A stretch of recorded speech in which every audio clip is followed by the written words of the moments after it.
I have a big interest in education, and I think we all do. We have a huge vested interest in it, partly because it's education that's meant to take us into this future that we can't grasp. The whole system was invented around the world. There were no public systems of education really before the 19th century. They all came into being to meet the needs of industrialism. So the hierarchy is rooted on two ideas. Number one, that the most useful subjects for work are at the top.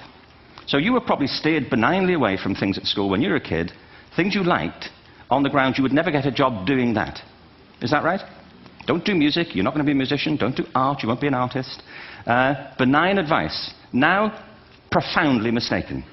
The whole world is engulfed in a revolution. And the second is academic ability, which has really come to dominate our view of intelligence because the universities designed the system in their image. If you think of it, the whole system of public education around the world is a protracted process of university entrance.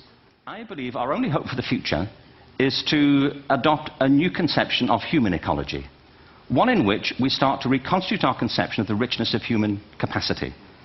Our education system has mined our minds in the way that we strip mine the earth for a particular commodity, and for the future it won't serve us. We have to rethink the fundamental principles on which we're educating our children. The only way we'll do it is by seeing our creative capacities for the richness they are, and seeing our children for the hope that they are. And our task is to educate their whole being so they can face this future. By the way, we may not see this future, but they will. And our job is to help them make something of it. Thank you very much. Let's take out our handy crystal ball. Right there, next to our iPhones and Blackberries. What sort of world will our kids enter? It will be multinational, multicultural, digital, handheld, real, virtual, propelled by images and music as much as words. It will be both more hopeful and frightening than any age before it. And, like it or not, keenly competitive. In that world, their world, factories and foundries won't rule the day, but ideas.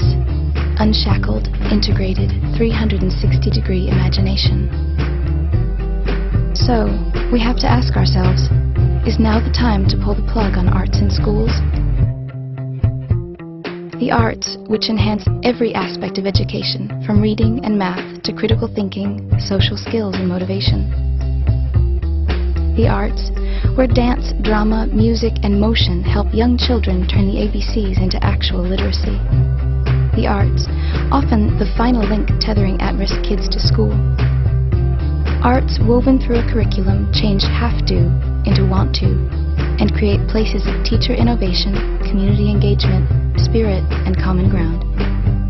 Brains come with two sides for a reason. They need each other. They fill in each other's voids. One is messy by plan, the other regimented. One is linear, the other bounces off walls. One reasons, the other feels. But what happens when they work together is magical.